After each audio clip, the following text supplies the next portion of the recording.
Bonjour à tous, j'espère que vous allez excellemment bien. Et aujourd'hui, on se retrouve pour faire le débrief du 17e Grand Prix de Formule 1 de l'année. C'est difficile à compter, hein, au bout de plus de 10, ça commence à être dur. Vous n'êtes pas très bon en mathématiques.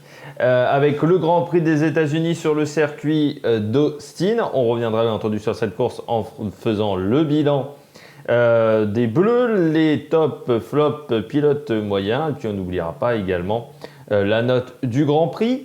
N'hésitez pas à vous abonner à la chaîne, à réagir dans les commentaires, à mettre un pouce bleu, à partager la vidéo si vous pensez qu'elle peut intéresser votre entourage. La vidéo ne sort que maintenant tout simplement parce que j'avais pas d'internet, qu'il a fallu que je change d'endroit. Voilà, là je suis pas chez moi en ce moment et donc j'ai de l'internet parce que chez moi il n'y a toujours pas d'internet. Là, ça reviendra peut-être pas avant la semaine prochaine. 2 semaines sans internet, ça commence à être long. On a perdu le sens. En fait, aujourd'hui, c'est plus difficile de ne pas avoir d'internet. C'est l'impression d'être coupé de la civilisation, disons, presque. Bon, on commence avec ce Grand Prix des États-Unis à Austin. Pas mal de choses à dire déjà. On a eu encore des soucis avec les boss. Alors, j'en avais déjà parlé avec la MotoGP. J'étais très inquiet pour la Formule 1 parce que les bosses étaient quand même très importantes et que je me suis dit qu'on pourrait avoir des problèmes de suspension avec ces bosses-là. Bon, ils ont fait la solution système D, c'est-à-dire qu'ils ont limé la piste. Donc voilà, ils ont pris on va dire une meuleuse, hein, ils ont limé, raboté toutes les bosses, enfin les principales bosses du circuit. Malgré tout, dans la ligne droite, c'était encore très compliqué, ça tape fort. Et ça reste un circuit qui, pour moi, n'est pas totalement aux normes de la Formule 1. Je veux bien qu'il y ait des bosses sur certaines pistes. Mais des bosses à 300, des bosses qui peuvent casser des suspensions, ça non. Une F1, c'est quand même une voiture qui est rigide. On n'est pas sur un circuit de rallycross. Moi, ça m'a quand même fait marrer les pilotes qui disaient « Oh non, mais les bosses, c'est vachement cool, c'est vachement sympa. » Oui, mais dans ce cas-là, tu fais du rallye, tu fais pas de la Formule 1. Si tu veux des bosses et des sauts, tu fais le rallye de Finlande. Pour moi, c'est pas un circuit... En plus, moi, Austin, j'ai jamais trouvé ce circuit-là fantastique. Alors, je sais qu'il y a des gens qui aiment bien Austin. Moi, je trouve que le premier secteur est très bien. Ensuite, c'est un peu moins intéressant, je trouve, en termes de pilotage. Le passage 3, 4, 5, 6 est quand même juste assez fantastique quand même. Et quand vous avez une voiture quand vous arrivez dans un jeu à bien régler votre voiture pour ce passage-là, c'est sûr que c'est toujours très satisfaisant. Je vais revenir également sur les dégagements. Je pense qu'il va falloir à un moment légiférer sur les dégagements. On a vu notamment Raikkonen Alonso. Raikkonen a continué à accélérer à fond dans les dégagements. Je pense notamment aux tentatives de dépassement parfois musclées de certains pilotes. Il va falloir légiférer sur ces zones de dégagement, trouver une solution parce que là, c'est plus possible. Par exemple, avec Raikkonen, bon, Alonso le pousse à l'extérieur. Ça, pour moi, la pénalité d'Alonso, elle est quand même méritée parce qu'il pousse un pilote en dehors de la piste. Par contre, pour moi, Raikkonen n'a pas à rester à fond dans une zone de dégagement. Et il reste à fond dans une zone de dégagement. Et c'est tout le problème aujourd'hui des zones de dégagement. C'est-à-dire qu'on reste à fond. Également, les tours qui sont annulés après coup, c'est chiant. Il y a plein d'éléments comme ça qui m'énervent. Aujourd'hui, on pourra avoir un système très simple. On arrive aujourd'hui à savoir si la voiture elle est sur la piste ou en dehors de la piste grâce à des systèmes électroniques. Eh bien, pourquoi pas brider le moteur quand il se retrouve électroniquement, quand il se retrouve hors de la piste. Couper l'accélérateur. Mais il faut trouver une solution. Par exemple, je réfléchissais ça il y a quelques nuits. J'ai rejoué, vu que j'avais pas d'internet, à ma PlayStation 2. Et je rejouais donc, comme souvent. parce que je suis un fan de jeux de voiture, à Gran Turismo 4, que j'ai poncé. Hein. Ce jeu-là, j'ai vu le disque, il a des rayures de partout. Je dois avoir 200 heures sur Gran Turismo 4 ou un truc comme ça. Et c'est vrai que dans Gran Turismo 4, quand vous jouez au rallye, notamment, eh bien, si vous tapez en dehors, ce qui est complètement con pour du rallye, ça je le conçois, mais vous avez un truc qui est pas mal. Vous avez 5 secondes, vous ne pouvez plus accélérer. Est-ce que si vous sortez de la piste, il ne faudrait pas faire ça? Parce que là, ça serait déjà une pénalité qui tomberait tout de suite, et ça aurait une vraie incidence sur la course. Est-ce qu'il ne faudrait pas couper les accélérateurs quand vous vous retrouvez dans ce genre de situation? Peut-être parce que là, très clairement, par rapport à l'accident d'Antoine Hubert, on n'a absolument rien changé. Pourtant, un accident où on sait que c'est parce que des pilotes sont passés à fond sur des zones de dégagement que ça a provoqué tout cet imbroglio. Donc voilà, il faudrait peut-être réagir assez vite à ce problème-là. On passe à la note du Grand Prix. J'ai mis un 14 sur 20. C'est un Grand Prix qui était plutôt sympathique à regarder. Pourtant, je l'ai regardé après avoir roulé avoir passé une journée dans une voiture, à rouler sur la route, comme dirait Gérald de Panlas. Donc c'était un peu long. Voilà, cette journée. Et donc je l'ai regardé après, le soir. Donc j'étais un petit peu claqué. Et pourtant, j'ai pris du plaisir à regarder Ah non, je dis une bêtise en plus. Non, je raconte une bêtise. Même si j'étais un petit peu fatigué, c'est vrai que non, je l'ai regardé sur C8. J'ai confondu avec la moto. Je l'ai regardé sur C8 parce que j'avais pas d'internet, donc je pouvais pas avoir les commentaires de Julien Febvreau. Donc je l'ai regardé c'était Dupin qui commentait. C'était pas mal, ça faisait le taf. Après, voilà, il faut aussi prendre en compte qu'on est sur C8 et que les gens ne payent pas pour voir le Grand Prix, donc il y a des choses qu'il faut expliquer peut-être un peu plus, que les gens ne sont pas forcément spécialistes de Formule 1. Je sais que le Grand Prix du Mexique également sera en clair, donc la prochaine course, le Grand Prix du Mexique sera également en clair parce qu'il est aussi en prime time à 20h, le Grand Prix du Mexique. Mais voilà, moi j'ai bien aimé la course, j'ai pris beaucoup de plaisir à regarder ce Grand Prix. Il y a eu des belles bagarres, notamment en milieu de peloton. Il y a eu quand même une belle bagarre entre Verstappen et Hamilton, notamment une belle bagarre stratégique. Et moi, j'aime ça également, les bagarres dans les stands. Voilà, quand tu aimes la Formule 1, il faut aimer également les stratégies. Et moi, j'ai pris beaucoup de plaisir. Tout simplement. On regarde tout de suite le bilan des Bleus. Eh bien, du côté du bilan des Bleus, c'était un peu la fête à la grimace ce week-end pour les Français. Ça n'a pas été la folie, on va pas se mentir. Avec le double abandon du côté de chez Alpine, l'abandon également de Pierre Gasly. On commence tout de suite par Pierre Gasly. J'ai mis 12 sur 20. Alors, vous savez, c'est toujours un petit peu compliqué de noter des Grands Prix où il y a eu des abandons assez précoces. Pourquoi je marque 12 sur 20 du côté de Pierre Gasly? Parce que déjà, il s'est quand même battu en début de course avec une voiture donc, qui avait des problèmes techniques. Parce qu'il a eu un problème sur la grille de départ. Et ensuite, il a lâché à cause d'un problème de suspension, certainement provoqué par les boss. C'est pas comme si c'était déjà arrivé à Sébastien Vettel. Je crois me rappeler que c'était en 2018.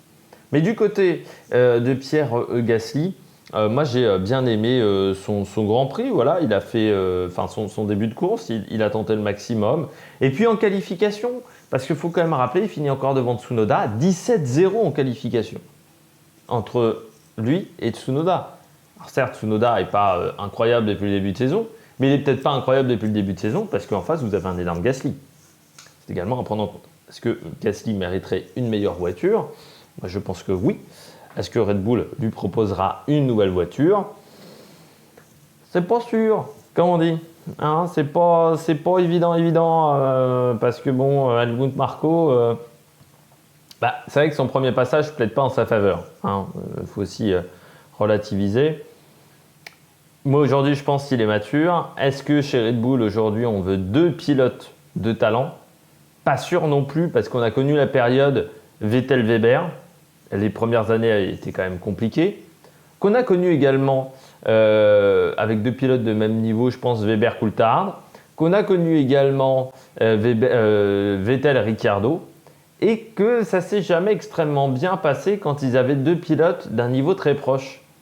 À part peut-être les premières années entre Verstappen et Ricciardo, mais on a vu également que Verstappen et Ricciardo, la dernière année, il y avait eu notamment le choc en Azerbaïdjan. Donc c'est peut-être aussi une des raisons.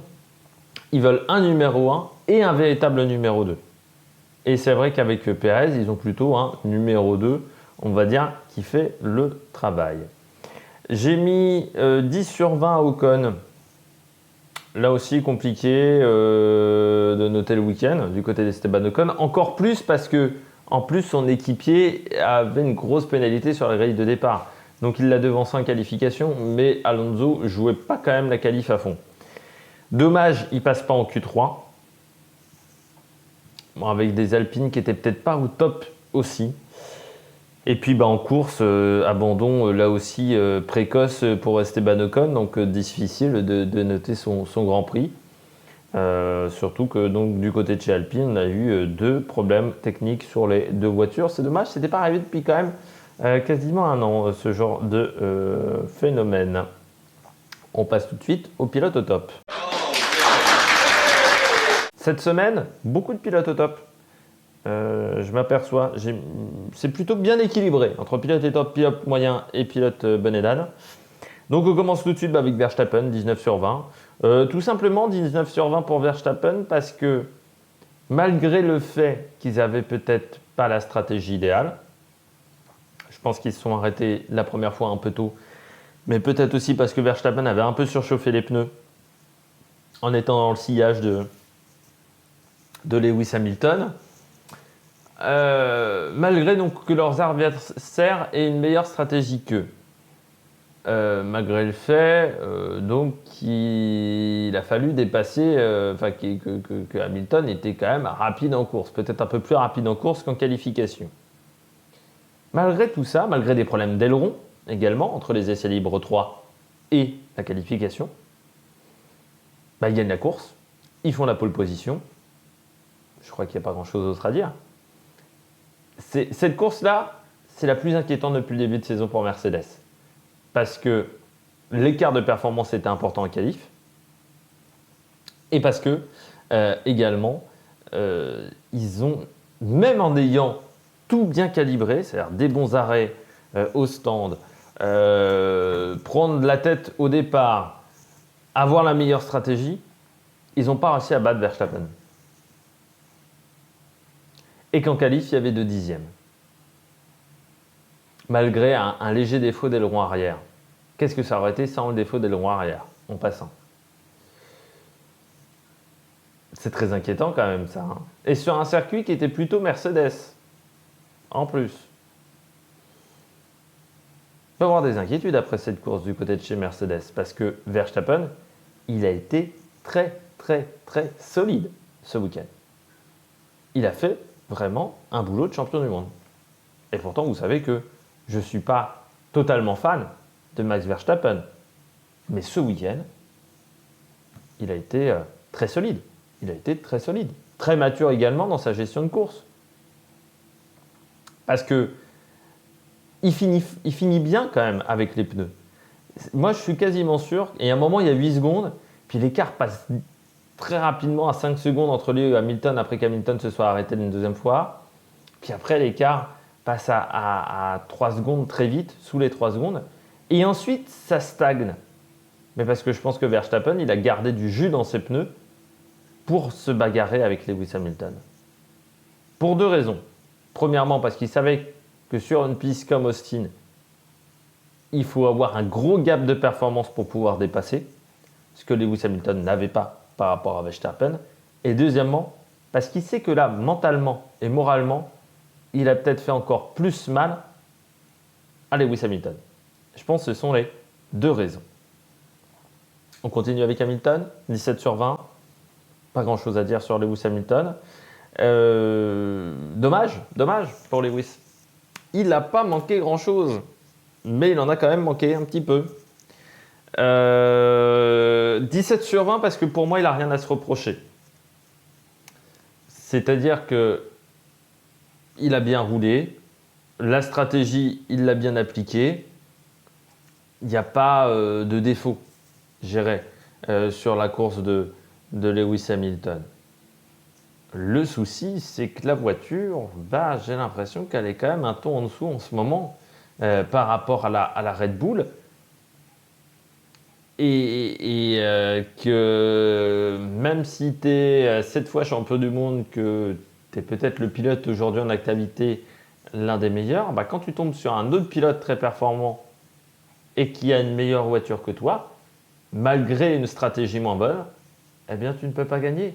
Et c'est là où pour Hamilton ça va être quand même compliqué à gérer parce que sur ce week-end-là, ils font pas d'erreur chez Mercedes. Ils ne font pas d'erreur. Les arrêts au stand sont bien faits. La qualif, bon, ils partent deuxième, mais en étant peut-être moins loin qu'en essai libre du vendredi. Mais au final, ils ne gagnent pas. Et c'est là où c'est dur. Donc c'est pour ça que je mets 17 sur 20 pour Hamilton, parce que pour moi, les problèmes pour Hamilton, c'est plus sa voiture que lui-même. Je continue avec des 15 sur 20. Voilà, une petite ribambelle de 15 sur 20. Je commence avec Charles Leclerc, encore solide. Encore solide. C'est l'un des pilotes les plus performants sur la deuxième partie de saison, quand même, Charles Leclerc. Quand on regarde, alors, il n'y a pas de podium, hein, mais c'est solide, c'est solide. C'est sa troisième, quatrième place, là, à part la Russie où il a fait 15. Depuis les pays, Italie 4e, Turquie 4e, États-Unis 4e. Il a fait 2e en Grande-Bretagne, 4e en Espagne, 4e en Italie. Il est 6e au championnat du monde. Mais je rappelle qu'il a une non-participation à Monaco, un abandon en Hongrie et une 15e place en Russie, où ils avaient changé de moteur, il faut le rappeler également. Ça se passe plutôt pas trop mal. Le moteur, même si pour moi le gain de performance n'est pas exceptionnel du côté de chez Ferrari, au moins il est fiable. Ils n'ont eu aucun problème technique avec ce moteur pour le moment. Et puis du côté de Charles Leclerc, mais encore solide. Il ne peut pas taper les pilotes plus haut.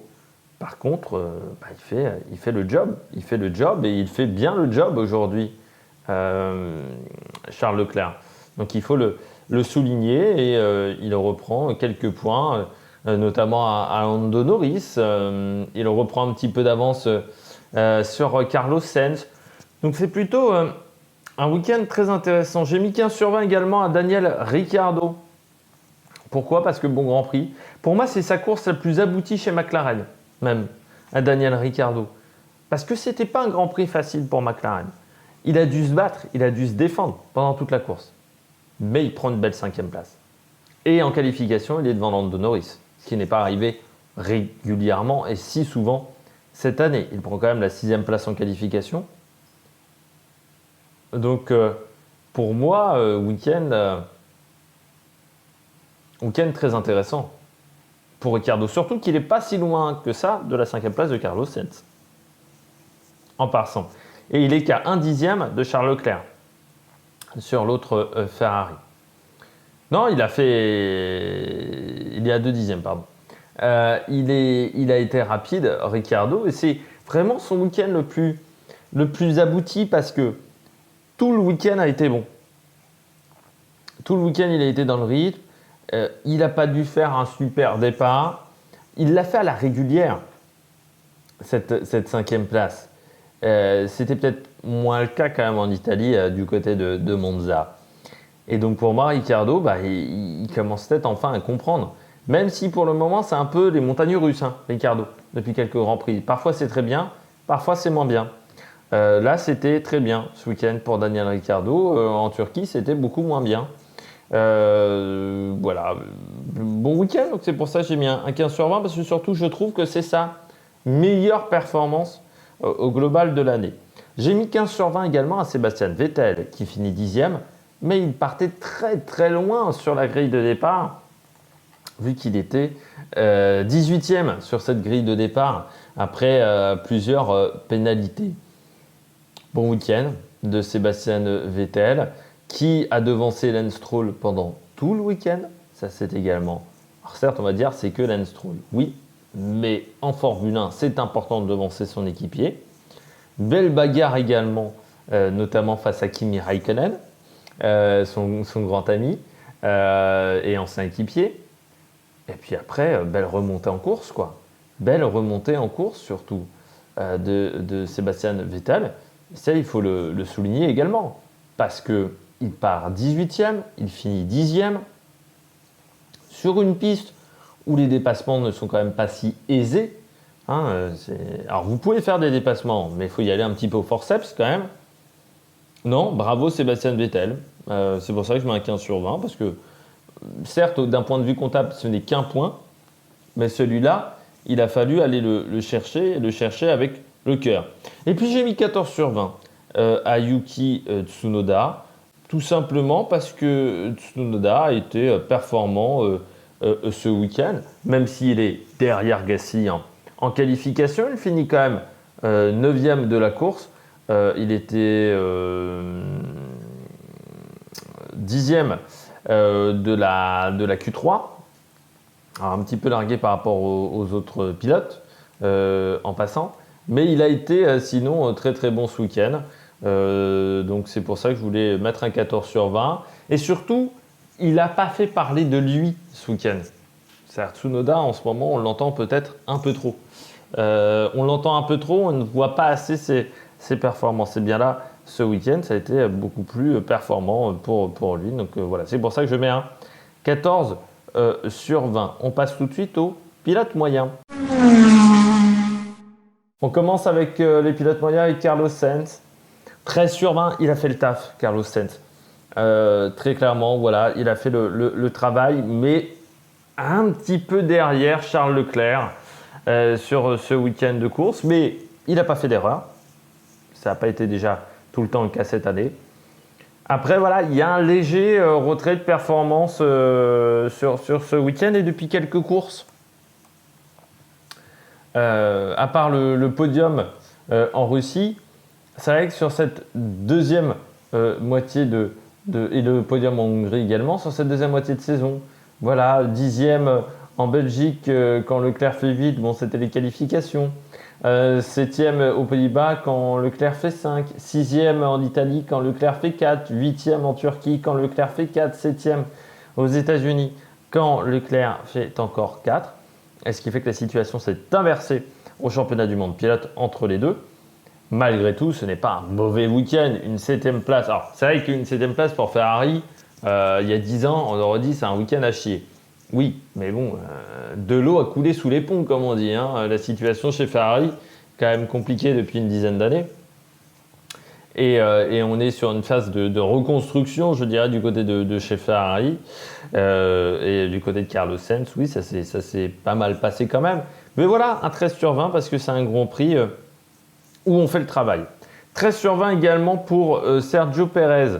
Sergio Pérez, c'est pas mal parce qu'il fait un podium, nouveau podium cette année. Il apporte quand même des points importants à Red Bull. Surtout, il prend plus de points que Bottas dans cette guerre de numéro 2. Et j'avais dit que le championnat du monde constructeur allait se jouer certainement avec les numéros 2, mais voire également le championnat pilote. De toute façon, je le dis assez souvent, mais il n'y a quasiment aucun champion du monde pilote qui est devenu champion du monde sans avoir un bon équipier. C'est extrêmement rare les cas où vous avez un champion du monde pilote qui avait comme équipier une quiche. Il y a Vettel, la dernière saison, parce que Weber, cette année-là, était une brêle. Il y avait des problèmes mécaniques sur sa voiture, mais il n'était pas bon non plus en termes de rythme. Hein. Il y avait les deux à prendre en compte. Mais Bottas est quand même un bon numéro 2. Rosberg et Hamilton, j'en parle même pas. Button, Barrichello, là aussi, j'en parle même pas, parce que Barrichello était aussi plutôt bon. Si on prend... il y a le cas Hamilton-Kovalainen. C'est vrai que Kovalainen n'était pas fou, mais c'est la meilleure saison en F1 de Kovalainen. Et il faut rappeler également que Kovalainen avait toujours des stratégies chez McLaren complètement à chier. C'est-à-dire il a fait toute la saison avec un arrêt au stand. À une époque où un arrêt au stand, c'était pas l'idéal en Formule 1. Schumacher, Barrichello, Fernando Alonso, c'était face à du grand Fisichella. Même s'il était inconstant, c'était quand même un bon pilote Fisichella. Mika Hakkinen, Coulthard. Je pense également à Jacques Villeneuve, bah aussi parce que c'était une bonne année pour Frentzen. Villeneuve-Frentzen, si, Frentzen avait quand même un bon rythme. Bah si, Schumacher, parce que c'est vrai que Schumacher en 94, Gigi Leto et Verstappen sont pas bons. Et en 95, Johnny Herbert est un peu meilleur, mais c'est quand même pas fifou non plus. Mais c'est pour ça que les numéros 2 vont avoir une importance. Et Sergio Pérez, là, bah, il a pris des points importants face à Bottas. Et puis, il a fait le travail, voilà. Sur une course comme ça, il fallait prendre le podium. Il a pris le podium. Malgré tout, moi, ce qui me gêne un petit peu, et c'est pour ça qu'il n'est pas pilote au top, c'est qu'il se prend 42 secondes de la part de Verstappen. Et ça fait un peu mal. Et qu'en qualification, il se prend plus de 2 dixièmes dans la tête également.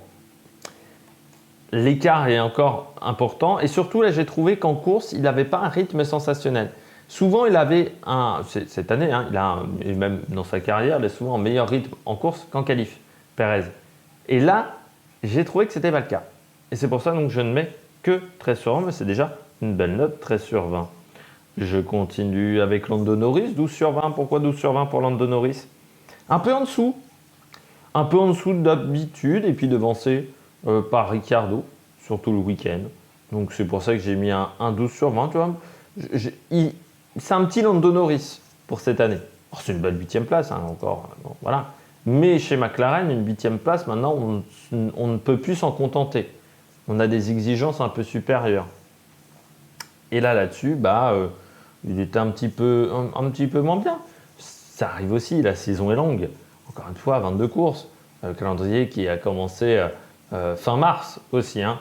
Donc c'est vrai que c'est assez condensé quand même. Alors même si on finira fin décembre, il faut quand même le prendre en compte également. Mais oui, peut-être un petit peu moins performant, tout simplement. Petite déception, mais vraiment légère de ce côté-là. On continue avec Bottas, 12 sur 20. Bon, il prend la 6e place. Là aussi, c'est un peu, je dirais, service minimum. Alors certes, il partait loin parce que Mercedes a des soucis moteurs. Alors ça, c'est quand même inquiétant, surtout que la prochaine course est au Mexique. Ils ont un problème de rappel de soupape. Ils sont obligés donc de réinjecter de l'air comprimé dans ce système de soupape pour que ça fonctionne. Ce qui est quand même inquiétant, c'est qu'au Mexique, on en aura besoin du rappel des soupapes. Et c'est un circuit quand même exigeant niveau moteur. Pas forcément du fait de la configuration de la piste, mais du fait qu'on est en altitude, hein, je rappelle, au Mexique. Donc c'est un petit peu inquiétant quand même de ce côté-là, du côté de Mercedes. 12 sur 20 pour Bottas. C'est plutôt pas... Enfin voilà, c'est une 6e place. Bon, il partait loin sur la grille. On sait aussi que la Mercedes n'est pas forcément la voiture idéale pour remonter dans un peloton. Mais bon, la qualif déjà était pas dingue, hein. Donc il faut le rappeler aussi, hein. Il y avait un écart de performance aussi avec Pérez. Donc c'est là-dessus où je mets un point de moins, parce que derrière Pérez et un moins de points de prix par rapport à Pérez, mais il partait également plus loin sur la grille. Il faut le prendre en compte. 11 sur 20 pour Mick Schumacher. Week-end solide. Il a surtout pété la tronche encore une fois de Mazepin. Sur sa deuxième partie de saison, l'écart a augmenté entre lui et Mazepin. Bon, voilà, c'est un week-end solide de la part de Schumacher. Il n'y a pas eu d'erreur, il n'y a pas eu de faute sur un circuit qu'il ne connaissait pas. C'est vraiment très bien de la part de Mick Schumacher. Après, bon, ils sont largués par rapport à Williams, mais la voiture n'a pas évolué depuis 2019, donc c'est un peu compliqué d'avoir un bon niveau de performance. Mais du côté de Schumacher, au moins, il a devancé son équipier. Et en qualification, c'était plutôt solide aussi, son tour de qualification. Donc, c'est pour ça que je mets 11 sur 20. Puis je mets 11 sur 20 à Russell également. Week-end habituel de Russell. Bonne qualif, un peu plus en difficulté en course. Sur un circuit qui n'est pas forcément idéal pour Williams. C'est un circuit où, dans les courbes, c'est pas forcément la meilleure voiture. dans tous ces enchaînements, je dirais, du premier secteur un peu en montée. On sait que c'est une voiture qui est assez instable, surtout qui est obligée d'avoir beaucoup de traînée aérodynamique. Donc c'est peut-être pas forcément l'idéal avec la longue ligne droite aussi pour Williams. Voilà, 11 sur 20. Donc c'est un week-end solide, mais c'est sûr qu'on a tellement vu des choses incroyables cette année de Russell qu'on se dit qu'on est peut-être un petit peu en retrait par rapport à d'habitude. Et puis 10 sur 20 pour Alonso. C'est compliqué de noter le week-end d'Alonso, changement moteur. Et malgré tout, il a encore un problème technique. C'est quand même inquiétant pour Alpine, ce problème technique et sur la voiture d'Alonso. Après, bon voilà, c'est quand même un week-end plus qu'intéressant. C'est un week-end où il n'y a pas grand-chose à tirer plutôt du week-end d'Alonso. Donc c'est pour ça que je mets 10 sur 20, parce que c'est un peu comme Ocon. C'est un peu les problèmes techniques qui l'ont posé ce week-end. Et en termes de rythme, il était là, mais il était quand même aussi un petit peu en retrait en qualification. Mais c'est compliqué de juger ses qualifications, vu qu'il ne cherchait pas vraiment la pole position. On passe au bonnet d'âne. Du côté des bonnets d'âne, donc des pilotes qui ont été en difficulté ce week-end, je commence avec notre ami Giovinazzi, 7 sur 20. Encore un tête à queue pour Giovinazzi, et puis ça suffira pas pour sauver sa place. C'est un peu le problème. Alors on ne sait pas, pour le moment il y a toujours cette rumeur Andretti du côté de chez Alfa Romeo. Je pense qu'Andretti voudra un pilote américain. On nous indique, selon les rumeurs, qu'on voudrait Colton Herta, qui a roulé en Europe, mais il y a quand même quelques temps, qui est le fils de Brian Herta, qui a également roulé en Europe pendant un petit temps. Oui, compliqué à dire. Compliqué à dire pour Russell, mais pour Giovinazzi. Mais moi, je pense que la messe est dite. De toute manière, je ne vois pas Ferrari continuer à l'engager. C'est-à-dire que si Ferrari veut un pilote Ferrari, pourquoi pas prendre Callum Elliott. Est-ce que chez Alpha, on n'aimerait pas un pilote payant aussi? Dans ce cas-là, je pense que Giovinazzi... le seul avantage qu'a Giovinazzi, c'est qu'il est italien. Et c'est vrai qu'aujourd'hui, en Italie, on a un peu un souci. On a du mal à trouver des jeunes pilotes aujourd'hui en Italie. Et puis, il y en a quelques-uns qui étaient très performants, notamment en GP3, et puis qui, derrière, en F2, n'ont pas réussi à performer. Mais c'est vrai que si Giovinazzi quittait la Formule 1, il n'y aurait pas de pilote italien en Formule 1 l'année prochaine, peut-être. Et ça n'a pas dû arriver souvent qu'on n'ait pas de pilote italien en Formule 1. Et c'est vrai que pour la FOM, ce n'est pas forcément intéressant, parce que l'Italie est quand même un marché porteur, notamment avec Ferrari. Et le fait de ne pas avoir de pilote italien, ça serait quand même pas top pour la FOM. On continue avec Latifi, 7 sur 20. Je ne vais pas dire beaucoup de choses sur Latifi. Il est en retrait par rapport à Russell. Gros retrait quand même par rapport à Russell, je trouve, sur ce week-end de course. Pas aidé non plus parce que il a eu pas mal de petits soucis. Donc Latifi, 7 sur 20, c'est un week-end un peu décevant. Surtout qu'il partait quand même largement devant son équipier, mais lui et Stroll ont quand même eu pas mal de soucis lors du départ. Stroll 6 sur 20, en retrait pendant tout le week-end, en net retrait surtout par rapport à Vettel. Même s'il était devant sur la grille de départ, il est derrière, et largement derrière en course. Oui, le rythme n'était pas là pour Lance Stroll, parce qu'il y a quand même l'écart est de plus de 20 secondes entre les deux, entre Vettel et Stroll, en sachant que Vettel partait quand même 18e sur la grille de départ, alors que Stroll partait 13 ou 13. Donc il y avait quand même 5 places d'écart sur la grille. Sur un circuit, encore une fois, où ce n'est pas facile de suivre, c'est quand même un petit peu inquiétant pour Stroll. Il va falloir remettre un petit coup de collier. J'ai l'impression qu'il y a un peu de démotivation pour Stroll en cette fin de saison. Raikkonen 5 sur 20. Bah déjà parce qu'il est derrière Giovinazzi, qui a quand même là aussi un écart entre les deux pendant tout le week-end. Et puis, c'est vrai qu'il y a des rumeurs qui indiquent déjà qu'il n'était pas facile à vivre dans les équipes dans lesquelles il est passé.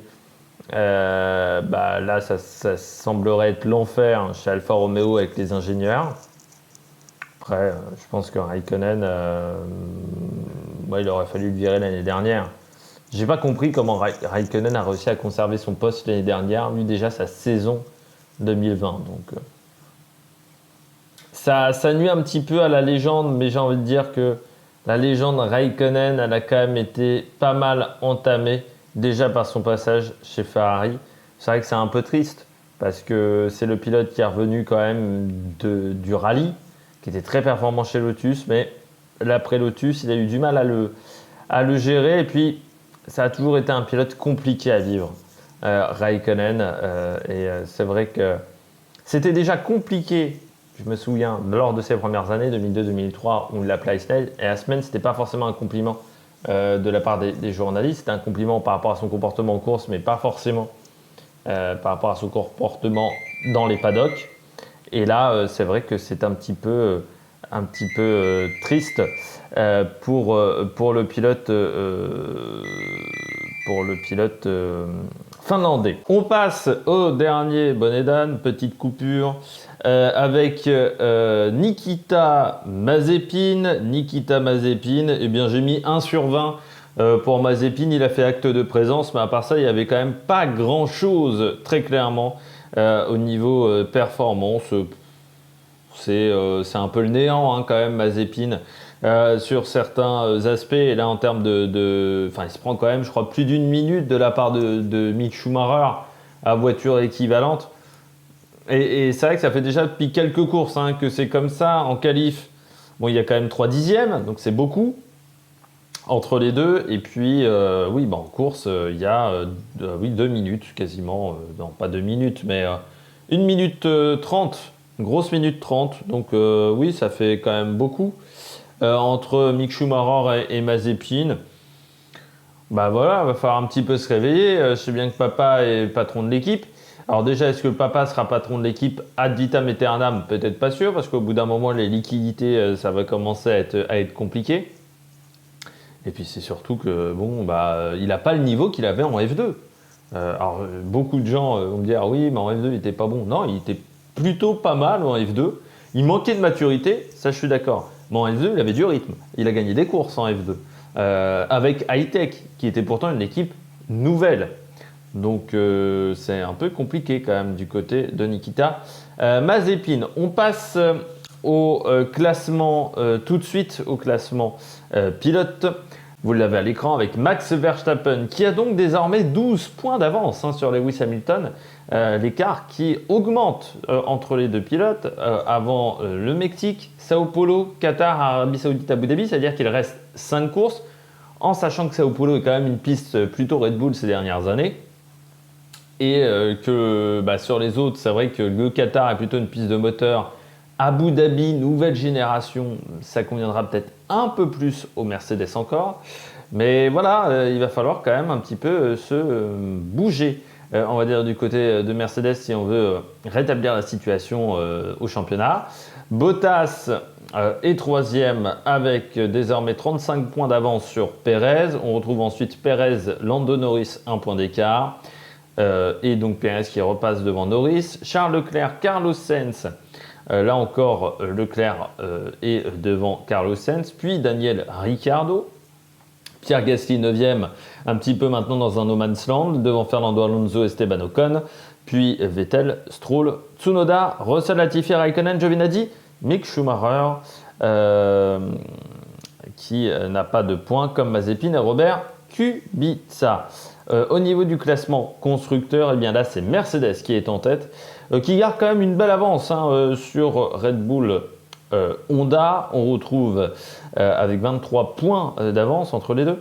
On retrouve ensuite McLaren qui n'a plus que 3 points et demi d'avance sur Ferrari. Le match est un petit peu relancé et surtout c'est resserré. Alpine reste 5e avec 10 points d'avance sur AlphaTauri. Heureusement, Gasly a abandonné pour Alpine. Et puis ensuite Aston Martin, Williams, Alfa Romeo et Haas qui n'a toujours pas marqué le moindre point. J'espère que vous avez aimé cette vidéo. Nous, on se retrouve donc pour le débrief du Grand Prix du Mexique. Bah, là aussi, ça sera vers le 9 novembre, hein, je pense, 8, 9 ou 10 novembre prochain. D'ici là, n'hésitez pas à vous abonner à la chaîne, à réagir dans les commentaires, à mettre un pouce bleu. Et on se retrouve à la prochaine. Allez, ciao ciao sur l'Amérique Production.